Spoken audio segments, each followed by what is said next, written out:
사랑하는 영락교회 지체들에게 주 안에서 평화 인사를 전합니다. 오늘은 2021년 12월 2일 목요일입니다. 오늘의 묵상 본문은 출애굽기 7장 14절로 25절까지의 말씀입니다. 오늘 본문 말씀 14절부터의 말씀은 이렇게 시작합니다. 여호와께서 모세에게 이르시되 바로의 마음이 완강하여 백성 보내기를 거절하는도다. 이제 그 출애굽의 10가지 재앙이 이제 시작되는 그 시작이죠. 모세가 말씀을 증거했는데 선포했는데 바로의 마음이 완강한 겁니다. 완강하다라고 해석했는데 완강하다라는 말이 카바드라는 말이죠. 카바드라는 말에서 왔는데 이게 무겁다는 말이에요. 헤비라는 말입니다. 마음이 가벼워야죠. 신기하죠. 우리도 마음이 가볍다, 마음이 무겁다 이런 말을 쓰는데 이 히브리어에도 똑같은 표현인 거죠. 마음속에 근심이 있고 마음속에 고집이 있고 마음속에 욕심이 있고 마음속에 원망이 있으면 마음이 무거워지는 거죠. 근데 마음을 다 비우고 용서하고 평안하고 화목하고 이런 마음이 가벼워지는 겁니다. 그래서 마음이 가벼워야죠. 마음이 가벼워야죠. 마음을 우리 몸에다가 얹고 살아가는데 마음이 가벼워야지. 마음이 무거우면 그것이 이제 만병의 원인이 되는 겁니다. 근데 그 마음이 무거운 거죠. 바로가 마음의 욕심이 완악함이 가득 차서 그래서 마음이 무거운 거죠. 그래서 백성 보내기를 거절하는 겁니다. 15절에 아침에 너는 바로에게 가라. 보라, 그가 물 위에 있는 곳으로 나오리니. 바로는 왜 물 위에? 그 물이라고 하는 것은 이제 나일강이죠. 나일강에 바로가 나와서 제사를 지내는 겁니다. 신 앞에. 제의적인 행위죠. 아침에 산책 나온 건 아니고 제의를 지내는데 나일강이라고 하는 것은 애굽 문명의 이제 젖줄이죠. 그리고 문명의 모든 생명이 이 나일강에서 비롯된다라는 걸 알고 있죠. 또 중요한 것은 나일강에서 모든 생명과 그 나일강의 주기적인 범람이라는 것이 이제 나일강의 그 비옥한 평야를 만들고 미래 산지를 만들고 세계의 곡창지대를 만들어낸 거죠. 그리고 기후가 지금하고는 달라서 지금의 이집트는 나일강 주역도 완전히 사막이지만 그 시대에는 초원이었다고 하죠. 훨씬 더 지금보다 풍요로운 근데 그런 때였다라는 걸 이야기하고 있습니다. 그런데 그 나일강이라는 것이 이제 범람할 때는 모든 생명과 문명을 앗아가는 우기가 되고 나일강이 토사가 쌓여서 상류로부터 흙을 갖고 내려오는 거죠. 그걸 갖고 오다가 이제 점점 밑에다가 땅이 쌓이는 겁니다. 그러면 이제 그게 그 하상이 높아져서 이제 물이 범람하게 되는 거죠. 물이 범람하면 주변을 다 이제 적시니까 그 지역의 땅을 비옥하게 하는 것이지만 동시에 그것은 이제 그 사람들의 삶의 터전과 농토들을 전부 다 휩쓸어 버리는 그런 재앙이 되기도 하죠.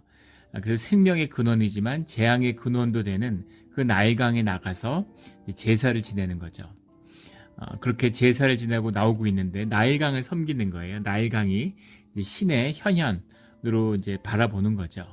근데 그런 제사를 지내러 나온 바로에게 이제 그 하나님이 보낸 하나님의 메신저 모세가 나타나는 겁니다. 그래서 그 모든 현상, 그 모든 생명의 주관자가 주님이신데 주님을 바라보지 않는 거죠. 종교의 행위입니다. 모든 종교의 본질이 이것이죠. 거짓된 것이죠. 사실은 나일강을 숭배하는 것처럼 보이지만 나일강을 숭배하는 것도 아닙니다. 거짓이죠. 거짓의 모든 중심은 자기 자신이죠. 내가 높여드리고 내가 세워드리고 내가 섬겨드리는 거니까 내가 주인인 거죠.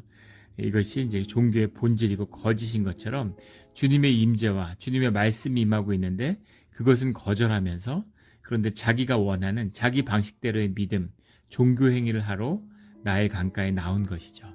우리의 마음입니다.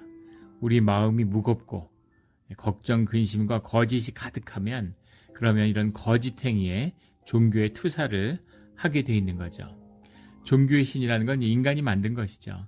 그래서 거짓입니다. 이 거짓 행위를 위해 나와 있는 그 바로의 모습을 보는 거죠. 너는 나일 강가에 서서 그를 맞으며 그 뱀되었던 지팡이를 손에 잡고 그에게 이르기를. 그 뱀되었던 지팡이라는 건 주님의 권능이 함께 하신다고 하는 그런 표징이죠.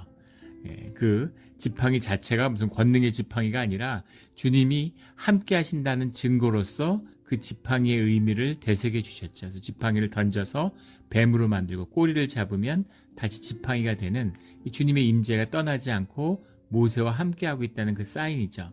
그 지팡이를 손에 잡고라고 하는 건 주님의 권능이 함께 하신다라는 의미죠. 16절에 그에게 이르기를 히브리 사람의 하나님 여호와께서 나를 왕에게 보내어 이르시되 내 복성을 보내라. 그러면 그들이 광야에서 나를 섬길 것이니라 하였으나 이제까지 내가 듣지 아니하도다. 광야에 보내서 나에게 제사를 드리게 하겠다. 제사를 드리게 그렇게 해달라라는 것이 요구였는데 이것을 두고 뭐 여러 가지 해석이 있어요. 무슨 바로를 속인 것이 아니냐, 또는 바로가 완악하니까 어떤 타협점으로서 제시된 게 아니냐, 뭐 이런 식의 주석들이 있는데 그럴 리가 없죠. 주님이 무슨 뭐가 아쉬워서 바로와 타협을 하고 바로를 속이겠습니까? 그런 게 아니죠. 그 본뜻 주님이 히브리의 백성을 이끌어내는 그 비밀이 주님에게 제사를 드리고 주님을 섬기기 위한 것이죠. 그게 본질입니다. 그래서 그 일을 하겠다라고 선포하는 것이죠. 그리고 백성들이 풀려 나와서 광야에 나와서 제사를 드린다는 건 노예에서 해방됐다는 것을 의미하는 거죠. 뭐 더 말해 뭐 하겠습니까? 그 의미를, 그 말의 본질을 주님이 선포하는 것이죠. 무슨 이런 식으로 하면 바로를 설득하겠다, 이런 의미는 절대 아니라는 것을 우리가 보게 됩니다. 이 히브리 사람이라고 하는 것, 하비림이라는 말인데 원문이 하비림이 에베르라는 말에서 온 것이죠.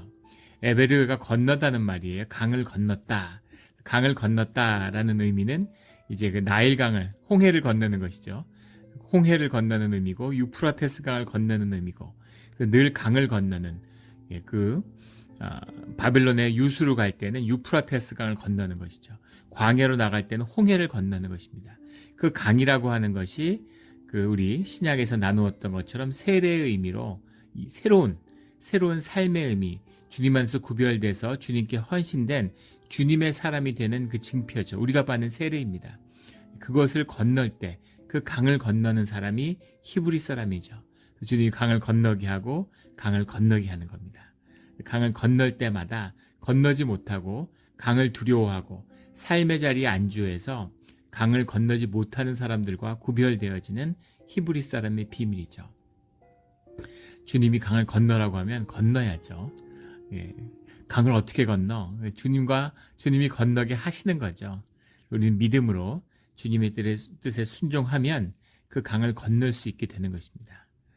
우리 늘 주님과 함께 강을 건너는, 주님 안에서 구별되는 그런 세례의 자녀, 주님의 자녀가 되기를 주의 이름으로 축원합니다. 내 백성을 보내라 하는 것이 핵심이죠. 그런데 듣지 않는 겁니다. 17절에 여호와가 이같이 이르노니 내가 이로 말미암아 나를 여호와인 줄 알리라. 나를 여호와인 줄 알리라 라는 것. 주님이 이 10가지 재앙을 내리는데 10가지라고 하는 건 10이라고 하는 숫자는 땅의 숫자죠. 땅의 온전함을 이루는 숫자, 충분한 재앙을 상징하는 겁니다. 그래서 그 재앙이 다 차기 전에 주님께 돌이켜야 되는 거죠. 근데 돌이키지 않는 것이죠. 이것이 우리가 오늘날 경험하는 환난의 의미입니다. 환난과 고난이 끊이지 않고 있어요. 말세의 증거죠. 그런데 이 증거의 참된 뜻은 세상이 정말 이렇게 어려워지는구나 이런 것이 아니라 그 뒤에 숨어있는 하나님의 섭리를 보고 하나님께 돌이켜야 할 시간을 우리에게 주시는 거죠. 그런데 그 10가지 재앙이 다 찰 때까지 주님의 주권적인 역사가 임할 때까지 돌이키지 않는 그런 인간의 완악함, 이런 것을 보게 되는 겁니다. 이것이 이제 주님의 재앙의 참 뜻이죠. 주님의 참된 뜻은 하나님의 뜻을 막을 수 없다, 이것을 우리가 보게 되는 겁니다. 이 재앙을 통해서 주님이 결정하신 것, 주님이 판단하신 것을 돌이킬 수 없다. 주님이 하시겠다고 하면 주님이 하시는 것이다 라는 것을 보게 되는 거죠. 두 번째는 주님을 증거하는 것입니다. 주님이 권능이고 모든 창조주시고 권능의 주인, 그것임을, 생명의 근원이심을, 모든 능력의 주권자이심을 증거하는 그 의미가 이 재앙 가운데 들어있죠. 그리고 세 번째는 그 믿는 자들에게 주님의 영광을 드러내시는 거죠. 내 백성을 보내라, 그들이 나를 섬길 것이다 라는 이 말처럼 주님을 믿고 따르는 자, 주님 안에 구별된 자에게 주님이 행하시는 주님만의 일, 주님의 임재를 드러내는 주님의 영광의 역사다라는 것을 이제 보게 되는 겁니다. 그리고 마지막으로 바로에게 나타나는 주님을 믿지 않는 자들, 주님을 거부하는 자들에 대한 심판의 의미가 들어있겠죠. 이것이 주님의 재앙을 통해서 우리가 보게 되는 주님의 역사하심이죠. 똑같은 주님의 역사하심인데 그 환난과 재난 가운데서 주님의 영광을 보는 자들이 있고 그것을 주님의 심판과 영벌로 받는 자들도 있다는 거죠. 늘 이 환난의 때에 주님의 은혜를 경험하고 주님의 축복을 경험하는 우리 주의 자녀들이 되기를 주의 이름으로 축원합니다. 17절에 여호와가 이같이 이르노니 내가 이로 말미암아 나를 여호와인 줄 알리라. 내가 여호와다. 내가 여호와인 것을 볼 것이다. 이렇게 주님이 말씀하시는 겁니다. 내가 내 손의 지팡이로 나일강을 치면 그것이 피로 변하고 내가 내 손의 지팡이로 이 지팡이는 물론 모세의 손에 들려있는 것이고 아론의 손에 들려있는 것이죠. 근데 주님이 내가 내 손의 지팡이다. 내 권능을 행하는 나의 지팡이다. 이렇게 말씀하고 계세요. 그래서 이 모든 일의 중심이 이 모든 일의 주권이 주께 속하였음을 이제 말씀하고 있는 거죠. 나일강을 치면이라는 게 마케라는 말인데 마케라는 것이 물론 눈으로 보이는 현상적으로는 지팡이를 물로 치는 것이죠. 근데 친다라는 말이 징벌하다 이런 말입니다. 물을 징벌한다 이 뜻이에요. 물을 징벌해서 피로 바꾸는 것이죠. 물을 피로 바꾸는 것이 물 세례와 피 세례로 구분되는 하나님의 역사를 증거하는 것인데 여기도 중의적인 뜻이 들어있죠. 물을 피로 바꾼다는 것은 생명의 역사를 일으킨다. 새로운 돌이킴의 역사, 새로운 재창조의 역사를 현상 가운데 본질의 회복을 이루신다 라는 의미가 들어있는 거죠. 우리가 예수님의 사역에서 볼 수 있는 것입니다. 동시에 그 현상을 통해서 주님이 그 현상을 저주하는 그 현상을 무너뜨리는 주님의 벌의 의미, 징계의 의미도 들어있다는 거죠. 늘 이런 중의적인 뜻이 주님 안에 들어있어요. 똑같은 일 가운데 선한 측면과 악한 측면을 인간이 보게 되는 거죠. 주님 안에서 선악이 뭐가 있겠습니까? 주님 안에서 오직 온전함인 거죠. 모든 것이 협력하여 선을 이루는데 그것이 이 현상세계의 한계로 말미암아 그것이 주님의 임재가 결핍됐을 때 악한 모습을 우리가 경험하게 되고 주님의 충만함을 경험했을 때는 그것을 선한 역사로 경험하게 되는 것이죠. 그것이 주님의 역사하심이에요. 히로시마 나가사키에 핵폭탄이 떨어졌는데 그것이 전쟁의 주인이 되는 주님을 거부하고 악한 역사를 이루었던 일본의 제국주의자들에게는 징벌이 되는 거지만 식민지와 일본에게 고통받는 백성들에게는 해방의 감격이 되는 그런 거죠.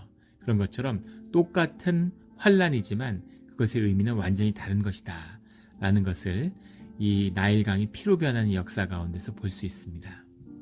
18절에 나일강의 고기가 죽고 그 물에서는 악취가 나리니 애굽 사람들이 그 강물 마시기를 싫어하리라 하라.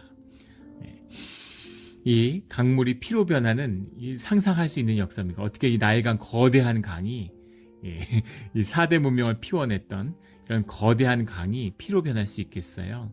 그래서 역사학자들이나 이런 사람들은 이 나일강이 범람할 때 나일강이 토사가 쌓여서 하상이 높아져서 그 나일강이 범람할 때 그 나일강이 끌고 온 흙들, 그 흙들을 우리 이제 막 퍼져나가는 그때 이제 강물을 보면 강물이 시뻘겋다 그러죠. 우리 뭐 황하강의 하류, 양자강 하류 이런 데 보면 강물이 완전히 가보서 본 분들 있죠. 다큐멘터리 이런 것도 보실 수 있고 강물이 시뻘겋죠. 그 흙탕물이니까 그 시뻘건 토사를 끌고 내려왔기 때문에 그 강물이 시뻘건 것 그것을 보고서 이렇게 강물이 피로 변했다 이렇게 봤을 것이다 뭐 이렇게 이제 현상적인 해설을 하는 거죠. 현상의 해설, 인과적인 해설, 코스 이펙트 논리로 설명하려는 거죠. 그래야 이제 인간이 납득할 수 있고 머리로 이해가 되니까. 그렇다면 만약에 그렇게 변한 것이라고 하면 물에서 악취가 나고 물고기가 죽을 리가 없죠. 이 토사의 물이라고 하는 것은 그 위에서 생선이 썩고 모든 유기물들 다 끌고 들어오는 겁니다. 그러니까 그것들이 이제 땅을 비옥하게 만드는 건데 그 물이 전혀 해롭지 않죠. 생명체에게는. 물고기가 죽을 이유가 아무것도 없어요. 고기가 죽을 이유도 없고 그리고 악취가 날 이유도 없죠. 그래서 이것이 주님의 역사 가운데 분명하게 일어난 피로 변하는 징계였다라는 사실을 볼 수 있습니다. 19절에 여호와께서 또 모세에게 이르시되 아론에게 명령하기를 내 지팡이를 잡고 내 팔을 애굽의 물들과 강들과 운하와 목과 모든 호수 위에 내밀라 하라. 그것들이 피가 되리니 애굽의 온 땅과 나무 그릇과 돌 그릇 안에 모두 피가 있으리라. 모든 물을 피로 바꿔버리는 이런 어마어마한 재앙을 주님이 내리시는 거죠. 20절에 모세와 아론이 여호와께서 명령하신 대로 행하여 바로의 그의 신하와 목전에서 지팡이를 들어 나일강을 치니 그 물이 다 피로 변하고 나일강의 고기가 죽고 그 물에서는 악취가 나니 애굽 사람들이 나일강의 물을 마시지 못하며 애굽 온 땅에는 피가 있으나 물마다 다 피로 변했으니까 상상을 해보세요. 얼마나 끔찍하겠습니까? 그 피를 보면 사람이 기겁을 하죠. 피에는 굉장히 영적인 게 있어요. 그 피를 보면 사람이 느끼는 굉장한 그 두려움과 그 무의식이 움직이는 것을 경험합니다. 피 안에 생명이 담겨 있기 때문에 생명이 반응하는 것이죠. 온 곳이 다 피니 살인 현장 같은, 저도 이제 부대 근무할 때 그런 수사기관에 근무를 했는데 수리탄을 이제 터트려 가지고 네모반에서 그런 사고가 있었습니다. 그러니까 이제 피가 살점 이런 게 이제 완전히 아주 방 안에 가득한 것이죠. 근데 그걸 보면은 그냥 피구나 이런 게 아니죠. 말할 수 없는 충격을 받습니다. 상상할 수 없는 그런 뭔가 영혼의 흔들림이 있어요. 굉장한 충격을 받습니다. 피죠. 근데 온 세상에 다 피가 가득하니까 사람들이 받은 그 충격이나 동요는 이루 말할 수 없겠죠. 그런데 재밌는 것은 22절에 애굽의 요술사들도 자기들의 요술로 그와 같이 행함으로 바로의 마음이 완악하여 그들의 말을 듣지 아니하니 여호와의 말씀과 같더라. 요술사들이 와서 그 지팡이를 뱀으로 변하게 하는 것처럼 그들도 그렇게 변하게 하는 역사를 일으켰다는 겁니다. 모든 물이 피로 변했는데 도대체 물을 어디서 갖고 왔을까? 24절에 보면 나일 강가를 두루 파서 마실 물을 구하였더라. 지상에 있는 모든 물을 피로 바꿨더니 땅을 파서 지하수를 끌고 왔다는 거죠. 그 물을 가지고 와서 자기들도 그 물을 피로 바꾸는 역사를 행했다는 거예요. 이들이야말로 무엇을 속이거나 이렇게 바꿀 수 있겠죠. 우리 그 마술쇼 같은 데이비드 코퍼필드 쇼 이런 마술쇼 같은 거 보면 입이 떡 벌어지죠. 상상할 수 없는, 어떻게 저런 일이 있을 수가 있지? 카드 마술 이런 거 하는 거 봐도 나중에 설명을 해주고 이렇게 이해를 시켜주면 알지만 그냥 눈에 보이면 정말 놀라운 이적처럼 보이잖아요. 그런 거짓을 행했을 수 있겠죠. 물을 일부 떠와서 하는 거니까. 근데 우리 지팡이의 마술을 다룬 어제 말씀 때 우리 나눈 것이지만 이것이 마귀와 악마의 권세를 쓰는 것이니까 그들의 권세로 현상을 바꾸는 일들을 할 수도 있을 겁니다. 그런데 이들이 진짜 권세, 생명의 권세가 있는 자라면 이것이 하나님이 행하시는 권세, 여호와 하나님의 권세와 현상만 바라보니까 바로의 눈에는 현상에 속한 자들은 현상의 모습만 보니까 그러니까 요술사가 하나 하나님이 하나 똑같네 이렇게 보는 거죠. 그래서 이것은 있을 수 있는 일이고 또 이 요술사라는 건 마법사라는 건 바로의 권세 밑에 있잖아요. 그러니까 내 밑에 있는 것이다. 내가 다룰 수 있는 것이고 통제할 수 있는 것이다. 컨트롤할 수 있는 것이다. 이렇게 보고 무시했다는 거죠. 이것이 본질이죠. 이적이 있는 것을 눈으로 봤는데 그것이 왜 이적인지 모르겠어요. 근데 분명한 건 그 이적 위에 내 에고, 내가 중심이 되고 내 권세, 내가 왕노릇하는 걸 놓지 않는다는 겁니다. 본질의 역사는 건 네 껍데기, 우리가 그 껍데기 현상의 것들을 모아서 내 거짓으로 만든 나가 내 에고잖아요. 내 삶의 주권이라고 생각하는 내가 내 삶의 주인된 모습이죠. 이걸 내려놓지 않으면 결코 신앙이 아닙니다. 종교죠. 내가 믿는 것, 내가 주인 노릇하는 것, 종교입니다. 이걸 깨고 이걸 십자가에 못 박아서 주님의 사람이 되는 것, 주님의 종이 되는 것, 주님의 것이 되는 것이 신앙이죠. 그러니까 이적을 나타냈는데 애굽의 요술사들도 이적을 행하니까 등가로 보는 거죠. 이게 어떻게 등가일 수가 있겠습니까? 이 마술사들이 진정한 등가의 권세를 가진 자들이라면 피로 바꿔놨으면 피를 물로 바꿔놔야 되겠죠. 그래야 등가의 권세가 되는 거죠. 그런데 오직 현상을 조작할 수 있는 거예요. 과거 귀신 들린 자들, 그런 점 보는 자들 보세요. 과거 있었던 일은 현상의 일이니까, 시공의 일이니까 그런 것들은 귀신같이 정말 마치죠. 그런데 차원의 문제, 이 현상의 차원을 넘어서는 무한 차원의 문제, 다차원의 문제, 그러니까 미래의 문제, 이런 것은 전혀 알지 못하죠. 이런 걸 보게 되면 이 현상의 한계라는 건 분명한 것입니다. 그리고 마귀의 권세도 있는 거죠. 주님이 돈을 주세요. 세상도 돈을 줍니다. 같은 돈이니까 똑같습니까? 완전히 다르죠.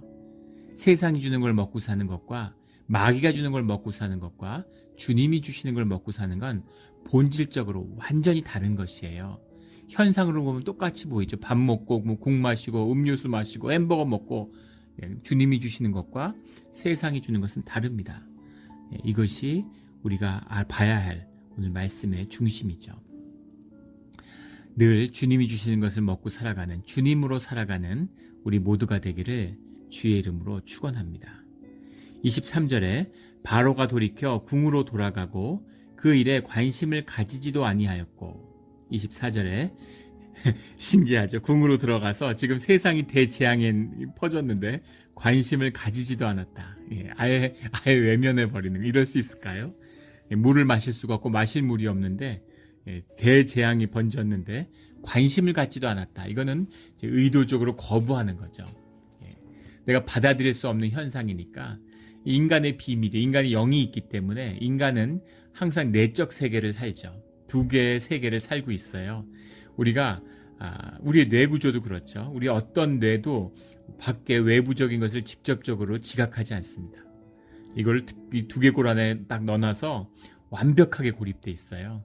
그래서 외부를 눈이나 코나 이런 오감을 위한 감각기관으로 간접적으로 경험하죠. 간접적으로 경험하는데 그 간접적으로 경험하는 것도 있는 그대로를 받아들이는 게 아니라 우리 영에서 한번 걸르죠. 우리가 지금 세상에 보고 있다고 눈으로 보는 것은 있는 그대로의 세상이 아니죠. 우리 뇌가 필터링을 하는 겁니다. 색깔도 마찬가지고 형태도 마찬가지죠. 인지과학 실험 같은 걸 보면은 참 신기하죠. 조명을 이용해 가지고 그늘인데 사실은 더 밝은 거죠. 반대편에서 조명을 줘서. 근데 우리가 눈으로 보면 그늘이 더 어두워 보이는 거예요. 왜냐면 우리 뇌가 그늘이 더 밝을 수가 없는데, 그러면 눈의 시각을 조정해 가지고 뇌가 거기를 어둡게 받아들이는 겁니다. 눈에 시신경이 있기 때문에 사실은 대나무 숲 사이로 세상을 보는 것처럼 세상이 보여야 되죠. 있는 그대로 본다면. 그런데 뇌가 그 시신경들을 다 지우는 거예요. 망막에 새겨져 있는. 우리 뇌에서 그걸 다 지우고 인식하는 거죠. 그럼 밖에 있는 만약에 대나무 숲을 보면 어떤 게 밖에 있는 거고 어떤 게 안에 있는 건지를 어떻게 알까? 눈이 계속 흔들리죠. 눈동자가 계속 흔들려서 흔들리는 건 안에 있는 거고 흔들리지 않는 건 밖에 있는 거라는 걸 구분해서 지운다는 거죠. 좌우에 2대의 카메라를 가지고 1분에 24번을 찍는 겁니다. 24번을 찍어서 흑백 사진으로 그거를 합성해서 거기다 칼라를 입히는 거죠. 왜 이렇게까지 복잡하게 이걸 인식할까? 이것이 우리 영의 비밀이죠. 그 깊은 뜻을 다 알 수는 없지만 그렇게 영의 세계가 외부 세계에 완전히 차단된 상태에서 내적 세계를 가지고 있어요. 이것이 내적 세계의 비밀입니다. 더 깊은 비밀도 있죠. 한번 생각해 보세요. 2차원이 선이죠. 2차원과 2차원이 만나면 형태를 인식할 수 있을까요? 2차원이? 면이 면을 인식할 수 있을까요? 면은 면을 인식하지 못하고 형태를 인식하지 못합니다. 삼각형과 삼각형이 만나면 상대방이 삼각형인 걸 알까요? 삼각형인 걸 모르죠. 왜냐하면 선으로만 인식하니까. 선과 선이 만났으니까. 2차원은 2차원을 이해하지 못합니다. 근데 우리는 시공의 존재죠. 3차원의 존재죠. 물리학적으로 말하면 이제 4차원의 존재죠. 시간 안에도 있으니까. 그런데 우리는 3차원의 존재인데 어떻게 3차원을 인식할 수 있을까라는 거죠. 1차원은 1차원을 인식 못하고 2차원은 2차원을 인식 못하는데 우리는 3차원의 존재인데 어떻게 3차원을 인식합니까? 이게 인간의 뇌의 비밀이에요. 우리의 영이 10년 가운데 우리가 입체를 구성할 수 있는 영적인 능력이 있기 때문입니다. 그래서 3차원의 세계로 공간이라고 하는 것을 우리가 두뇌로 구성해내는 거죠. 이것이 우리 뇌의 비밀이에요. 우리의 뇌가 우주만큼 복잡하다고 그러죠. 뭐 밥 먹고 살고 세상에서 무슨 풀 뜯어 먹고 살았는데 돌도끼 들고 사냥 다녔는데 왜 이렇게까지 복잡한 양자역학을 이해하고 고등수학을 이해하고 11차원의 방정식을 풀어내는 왜 이런 복잡한 두뇌를 가졌을까? 이것이 영의 비밀이죠. 우리 내적 세계예요. 내적 세계를 유지하고 내적인 세상이 뒤집어지고 세상에 어떤 일이 있어도 내적인 평화를 가질 수 있는 비밀이 우리 마음 가운데 있는 것이죠. 그 마음을 가지고 그 온전한 평화와 마음의 왕국을 가지고 외부 세계를 살아야 되는 거예요. 그게 뇌의 비밀입니다. 움직이는 것 생명은 다 뇌를 가지고 있죠. 말미잘을 보세요. 물에 떠다닐 때 뇌가 있는데 어디다 뿌리를 내리고 자리를 잡으면 뇌가 사라집니다. 뇌가 있는 건 이 복잡한 초고등 그런 상상을 초월하는 이런 울트라 슈퍼 컴퓨터를 머리에 달고 다니는 이유는 우리가 움직이기 때문이죠. 외적인 세계를 경험하기 때문입니다. 외적인 세계를 경험하지만 내적인 평화를 동시에 가지고 있어야 되는 거죠. 이것의 회복. 예전에는 사냥을 갔다 오면 불을 켜놓고 불을 바라보는 거잖아요. 불멍이라고 그러죠. 사람들이 왜 지금도 그런 캠핑 같은 걸 좋아하겠어요. 수만 년을 그렇게 불을 보면서 마음의 안식을 갖는 것이 우리한테 익숙하기 때문이죠. 요즘에는 이제 집안에 불을 피는 물론 벽난로가 있는 사람들도 있지만 그런 건 사라지고 그 불이 가졌던 의미, 불이 가졌던 밝히는 의미, 조명의 의미는 조명기구가 대체했고 음식을 해먹던 불은 이제 그 부엌의 가스가 대체하는 것이고 온기를 했던 건 난방의 보일러가 대체하고 그리고 우리의 마음의 평화를 가져뒀던 그 눈빛을 바꿔줬던 불길은 이제 TV 화면, 인터넷 화면, 휴대폰 화면으로 바뀐 것이죠. 그래서 우리가 집에 가면 휴대폰 보고 앉아있고 TV 보고 앉아있잖아요. 예전에 불을 보고 앉아있었던 마음의 내면의 평화를 회복하는 과정인 거죠. 그것이 이제 불의 의미입니다. 불을 바라보는 인간의 의미죠. 그 핵심은 뭐냐면 마음의 내적 평화를 갖는 거예요. 그런데 그 마음의 내적 평화를 주시는 이유가 뭐겠습니까? 그 안에 성전과 지성소를 열고 주님을 만나라고 주님과 함께 살아가라고 주신 것이죠. 근데 주님은 잃어버리고 마음의 지성소는 닫아버리고 의식의 힘으로 외적인 의식의 힘 그걸로 내면을 억누르고 짓누르고 내면의 아이를 어디 어두운 다락방 같은데 지하 창고 같은데 지하실에 가둬놓은 거죠. 비참한 인생을 사는 것입니다. 의식의 힘이 약해지고 나이가 들면 그런 비참한 운명이 되는 거예요. 사람이 천박해지는 겁니다. 나이가 들면 영이 피어나서 아름다운 삶, 진짜 나로 살아가는 삶이 피어나야 되는데 점점 더 평화가 임해야 되는데 점점 더 불평불만이 많아지고 점점 잔소리가 많아지고 점점 상대하기 어려운 인간이 되어가는 거죠. 이것이 마음의 내적인 중심을 잃어버린 본질을 잃어버린 인간들의 모습이죠. 오늘 그 모습을 바로에게서 보는 겁니다. 세상이 뒤집어졌는데 관심을 가지지도 아니하였고 관심도 없는 거예요. 세상 아무 관심 없는 거죠. 이런 모습을 보게 되는 겁니다.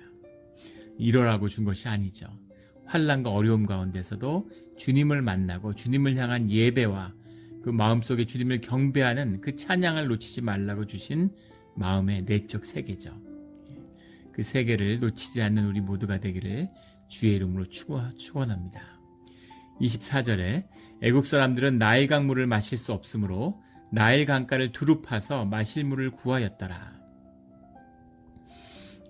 재밌죠? 모든 환란의 중심에 주님이 계신데 사람들은 나일 강가를 두루 파서 마실 물을 구했어요. 나일 강가가 피로 변했는데 이것이 현상의 사람들이 하는 일입니다. 왜 이렇게 애굽 사람들은 어리석을까? 하나님께 돌이키고 하나님 안에서 살 길을 찾아야지 지금 나일 강가 두루 파가지고 우물 파서 뭘 하겠다고. 이것도 주님이 죽지 않고 돌이킬 수 있는 기회를 주신 거죠. 땅속의 물이라고 왜 피로 바꿀 수 없었겠어요? 근데 주님이 살 길을 열어는 주시는 겁니다. 근데 이렇게 살아서는 안 되는 거죠. 내가 뭐 자동차를 팔고 가전제품을 팔고 뭐 음식을 팔고 열심히 비즈니스를 했는데 주님이 그걸 다 막으시는 거예요. 그러면 주님 안에서 그 문제를 풀어야죠. 왜 막으셨을까? 왜 어려울까? 그래서 그 문제를 주님 안에서 풀어야 되는데 무슨 세탁기 못 팔고 냉장고 못 팔면 무슨 전화기도 못 팔면 무슨 운동화도 못 팔면 옷도 못 팔면 그럼 뭐 껌이라도 팔아야지 뭐 이렇게 되는 거죠. 살 길을 찾아서 현상을 헤매는 우리 삶의 모습입니다. 이래서는 안 되는 거죠. 중심으로 삶의 중심을 회복하고 살 길을 주님 안에서 찾아야 되는 것이죠. 주님 안에서 살 길을 찾는 우리 모두가 되기를 주의 이름으로 축원합니다.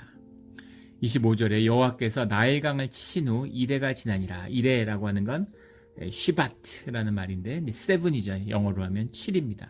7일이 지났다 이런 말인데 우리 문자적으로 하루 이틀 사흘 나흘 해서 7일이 된 게 아니라 이레라는 이 표현이 좋죠. 이레라는 표현 자체가 주님의 시간, 주님의 때, 충분한 시간, 7이라는 건 완전수, 주님의 시간이잖아요. 주님의 시간, 충분한 시간이 지난 다음에 이건 물리적인 현상의 시간으로는 뭐 1시간이 될 수도 있고 1년이 될 수도 있고 400년이 될 수도 있는 거죠. 다 이레입니다. 그래서 그 이레가 지나니라. 주님이 이 일을 행하신 뒤에 돌이킬 수 있는 시간을 주시는 거죠. 은혜의 주님이세요. 그 의미를 되새기고 그 의미를 알 수 있는 시간, 이것을 주시는 겁니다. 우리 주님이 주시는 이 시간 가운데 주님이 주시는 내면의 세계 속에서 주님의 뜻을 깨닫고 주님을 회복하며 예배의 자리로 나오는 그런 우리 모두가 되기를 주의 이름으로 축원합니다. 아멘. 다 같이 기도드리겠습니다. 하나님 아버지 감사합니다. 우리가 주님이 주시는 귀한 뜻, 주님이 주시는 귀한 생명, 주님이 주시는 귀한 영혼을, 심령의 세계를 다 주님의 뜻에 따라 귀하게 쓰지 못하고 우리 삶이 피어나면, 우리의 심령이 열리면 뭐라 할 수 없는 아름다운 그런 내면과 내가 나로 살 수 있는 자유함과 삶의 위대한 능력이 피어나는데, 그런데 그것을 생존에 속아서, 세상의 현상에 속아서 먹고 살려고 생존을 위해서 세상의 노예 생활을 하며 비참하게 살아가고 있습니다. 그 가운데 주님이 돌이킬 수 있는 그 기회로 환난을 주시는데, 환난 가운데서 먹고 살려고 나일 강가를 두루 파고 있는, 그 땅속을 파고 있는 우리입니다. 피가 물로 변하는 생명의 생수로 변해서 주님이 주시는 생수를 마시며 생명을 피워내는 우리의 삶의 자리가 되게 하여 주시옵소서. 그 하루가 오늘로 시작되기를 원합니다. 주님의 은혜에 감사드리며 예수 그리스도 이름으로 기도드렸습니다. 아멘.